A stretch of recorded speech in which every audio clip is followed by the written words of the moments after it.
Every department in the school has decided on 5 or 6 skills that they think are vitally important for that department.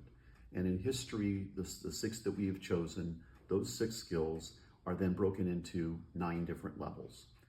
Each student, we're assuming, starts off at level 1. Level 1 is a very basic level of understanding. So for instance, when it comes to sourcing information, we're asking the question of students at level 1, do you understand what a primary source is compared to a secondary source? But when we move from level 1 and we move into level 3, we begin looking at sources, and not just in terms of primary versus secondary, but can you explain in detail why something is primary versus secondary? When you get to level 5, now you're explaining whether something is reliable based on that information. Can I trust that source? And so on. So as you're moving up the scale, things are getting more challenging. I've described the scales in this way. For skill number 1, if you are functioning at a level 9, you are functioning basically as a person who is getting out of college with a degree, right? That's where you're at. It's a challenge. It's a hard thing to do. But at the same time, we see kids moving from 1 to 3 to 5. And there are days when they are hitting 5 consistently. And the result is we know that they're growing and they're moving in the right direction with those skills. And they're across the board for all 6 of the skills. We're seeing that happen. When a student takes an assessment, we've already identified which questions are what skill and what level is considered mastery. So when we give a report back to the students, we give this report back to them.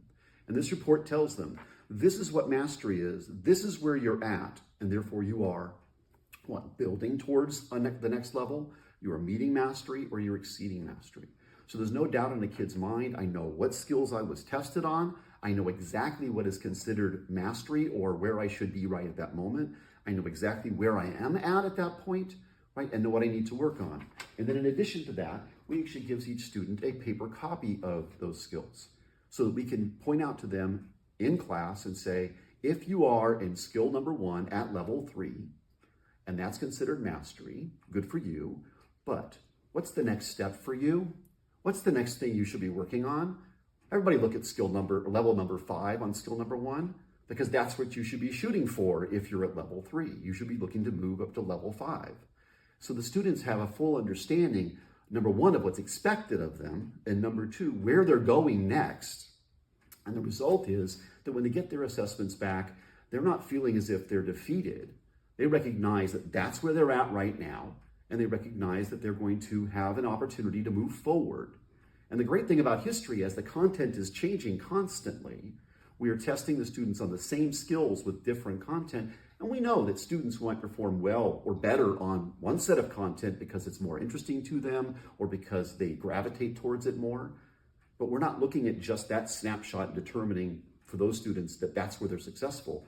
We're looking at all these little snapshots and taking a very big picture of where the kids are at. For skill number 1, they might be all over the place over time. But we recognize where they are in terms of their growth, and we can kind of give an idea of, well, that's where we would put the kid in terms of their skill level for that particular skill. But there's no doubt in my mind that the students know exactly where they're at based on the reports we give them, and they know exactly where they need to go. And if there's anything that a student ever really needs, is to know that they've done it right, or if they haven't done it right, what they need to do to fix it.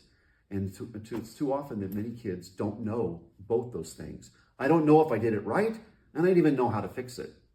We've answered the question, the kids are aware of it, and in every classroom, we're addressing this issue. In every classroom of the history department, I'm confident in every classroom of the school, that when these things are discussed, we're making it very clear to the kids, and that clarity is incredibly important, where they're at and where they need to go next. And those scales are made public, they're in their hands, and they get feedback that is very direct and very specific.